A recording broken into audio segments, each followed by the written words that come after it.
Morning ને જય શ્રી કૃષ્ણ. ભગવાન હવનું સારું કરે એવી શુભેચ્છા સાથે આજના નવા વિડીયોની શરૂઆત. અને આજનો વિડીયો છે સવારમાં નાસ્તામાં પણ તમે બનાવી શકો અને આમ પણ તમે ખાઈ શકો, બનાવી શકો. સાંજે અડવી એવી ભૂખ હોય તો પણ ઘરે બનાવી શકો. અને એ બધો વિડીયો છે તમારા બધાની કોમેન્ટ હતી કે પ્રજ્ઞાબેન એમનો રેસીપી સહિતનો માપ સાથેનો વિડીયો આપો. તો ફાઇનલી આજે એ જ વિડીયો લઈને આવી છું તમારી સામે, વણેલા ગાંઠિયાનો. કેમ કે તમારે બધાને માપ સાથે વિડીયો જોતો. પહેલી ચેનલમાં જે આપણી રેગ્યુલર ચેનલ છે એમાં મેં ઘણી વખત માપ સાથે જ મૂક્યો છે વિડીયો, પણ જોવામાં આડાઅવડા થયા હોય બધા કે જ્યારે એ મૂક્યો હોય ત્યારે ન જોયો. પણ આજે ફરી પાછો આ નવી ચેનલમાં વિડીયો મૂકી દઉં છું હું માપ સાથેનો વણેલા ગાંઠિયાનો ગરમા ગરમ. તો ચલો, તમારે કોઈને ખાવો હોય તો પણ આવી જાઓ અને બાકી બધા વિડીયોમાં કન્ટિન્યુ રહ્યો. અહીંયા આપણે ગાંઠિયાની શરૂઆત થઈ ગઈ છે અને લોટ ચારાય છે પહેલા તો, કારણ કે ચારીને બાંધવો સારો. હંમેશા ચાળીને જ બાંધવાનું, કેમ કે જેમાં ગાંઠા હોય કે ગોળી હોય ને એ લોટ વ્યવસ્થિત ન બંધાય એટલા માટે. અને આપણે લોટ લીધો તો 500 ગ્રામ, પણ બનાવવાના છે ખાલી 250 ગ્રામના, કેમ કે અમે ઘરમાં 3 જ જણ છીએ. તો એટલો બધો તો ગાંઠિયા ન બને. મેં કીધું બીજી વાર હશે તો બનાવવા થશે, એટલે ધવલને કોઈ લોટ વધારે લેતા આવજો. એટલે 500 લોટ લીધો છે, એમાંથી આપણે અડધો ભાગ કરી નાખશું 250 ગ્રામ લોટ. અને આ લોટ જે છે ને એ તમારી કમેન્ટ આવે એની પહેલા હું તમને બધાને જવાબ આપી દઉં. કયો છે? સ્વસ્તિક બ્રાન્ડ. હા, એ ગમે કોઈ બી બ્રાન્ડ નો તમે લ્યો, એક જ વસ્તુ યાદ રાખવાની કે ઘરનો લોટ ક્યારેય પણ યુઝ નહીં કરવાનો ગાંઠિયા બનાવવા માટે. બાકી કોઈ પણ લોટ હશે ને કોઈ પણ બ્રાન્ડ નો તોય આવશે. આ છે સોડા ને નમક બંને મિક્સ.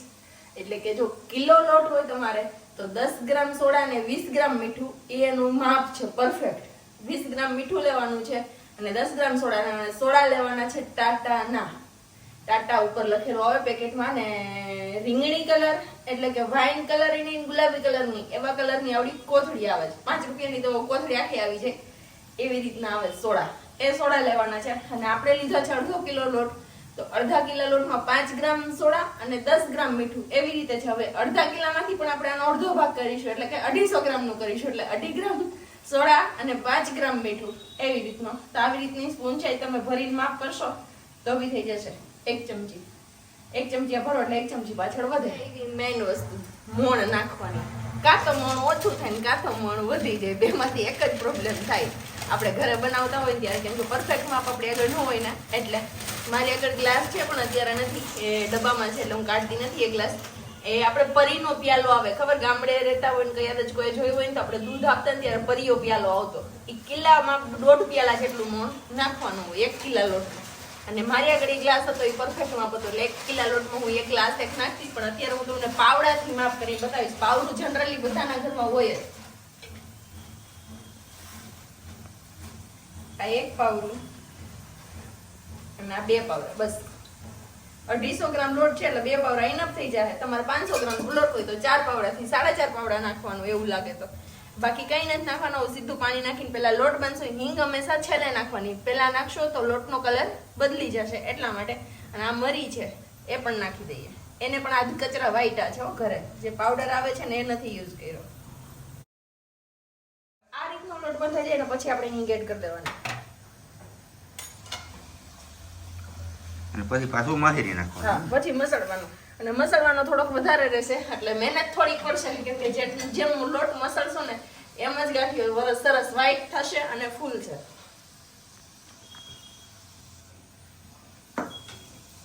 લોટ કઠણ કે લોટ અત્યારે મેં ટાઈટ રાખ્યો છે, કેમ કે મને આદત છે ટાઈટ લોટ રાખીને પછી સેજ પાણી વાળો હાથ કરીને મસળવાની. પણ તમે માપે બાંધતા હોય તો માપે બાંધવાનો. આપણે રોટલીનો બાંધીએ ને, કોઈ રોટલીનો પછી સૌ ઢીલો બાંધતા હોય, ઢીલો નહીં બાંધવાનો. ભાખરીથી સેજ ઢીલો ને રોટલીથી સેજ ટાઈટ, એવી રીતે મસળીને આવો કલર કરી નાખવાનો. તમે અગાઉ જોયો જ હશે લોટ બાંધ્યો ત્યારે કેવો કલર હતો ને અત્યારે કેવો કલર છે. સેજ જેટલી હિંગ, આમાં છે સેજ જેટલો ગરમ મસાલો, નમક થોડું એવું, કેમ કે આપણે જે ચિપ્સનો મસાલો બનાવ્યો છે ને એ પણ એડ કરવાનો જ છે એટલા માટે. આ ધાણા જીરું અને આ ચટણી એ સેજ એટલી જ નાખશું. અને બાકી આ છે આપણો ચિપ્સનો સ્પેશિયલ મસાલો જે આપણે બનાવ્યો છે. એમાં નાખ્યું છે ખાંડ, સેજ જેટલા લીંબુના ફૂલ, ચપટી જેટલા, સેજ બહુ નહીં ખરું, ચપટી 1 લીંબુના ફૂલ, નમક અને તજ અને લવિંગ અને વરિયાળી. આટલી વસ્તુ નાખીને ક્રશ કરીને રાખ્યો છે. એટલે આ તમારે ગળાસ જેટલી જોતી હોય ને એ રીતે જ મેન્ટેન કરીને નાખવાનું. બાકી બધા રેગ્યુલર મસાલા જે આપણે નાખતા હોય એમ જ નાખવાના. એટલે આપણે બહુ ગળી ચિપ્સ નહીં કરી આજે. આ નાખીને કરો ને તો એકદમ રસાવાળી ચિપ્સ મળતી હોય ને બહાર સ્પેશિયલી રાયડી એના જેવી બને. આપણે હાથ મારીને એ રીતનો લોટ લેવાનો છે અને પછી આ રીતનું રાખવાનું છે. અંગૂઠો અને આંગળીની વચ્ચેથી પાછો લોટ આવી રીતે પકડાઈ જવો જોઈએ. જ્યારે દબાવીને કાઢીએ ને આવી રીતે ત્યારે ઊંચો કરીએ ત્યારે અંગૂઠો અને આંગળી આ બે જ ઉપયોગ કરવાનો અને હથેળીના આ ભાગથી ગાંઠિયો વણવાનો છે. બાકી એક ગાણું ઓલરેડી વણાઈ ગયું છે અને ગાંઠિયા તમે જોઈ શકો છો ફૂલીને ગળા જેવા થઈ ગયા છે આપણા મસ્ત મજાના. જેમ ગાંઠિયો પતલો વણો એમ ગાંઠિયો ખાવાની મજા આવે. ગાંઠિયો બસ આવી જ રીતે ગાંઠિયા વણતા જવાના છે. વણો ત્યારે જેટલો લોટ લીધો હોય વણવા માટે એ થોડીક વાર મસળી લેવાનો એટલે એકદમ મસ્ત થઈ જાય. બીજી મેઇન વસ્તુ પાટલો ભૂલાઈ ગયો. લાકડાના પાટલા ઉપર જ ગાંઠિયો વણાશે, બાકીના પાટલા ઉપર નહીં. કેમ કે મેં ક્યારેય નથી કર્યો. યા તો બેસવાનો લાકડાનો હોય કે રોટલીનો લાકડાનો હોય. બાકી બધા ગાંઠિયા ચિપ્સ અને મરચા આપડા થઈ ગયા છે રેડી. બરોબર ને? એકદમ બરોબર. વિડિયો પૂરો કરતા પહેલા એક વસ્તુ તમને જણાવવાની રહી ગઈ કે ગેસ હંમેશા સ્લો ટુ મીડિયમ રાખવાનો. આવી રીતે ટ્રિપલ બર્નર વાળો હોય તો વચ્ચેનું બર્નર આવે છે નાનું સ્મોલ સાઈઝનું, એ બર્નર ઉપર ધીમા ગેસ ઉપર રાખવાનું. પછી તમે તેલ મૂક્યું હોય એમની ઉપર આધાર છે, નહીં તો પછી મીડિયમ બર્નર આવે.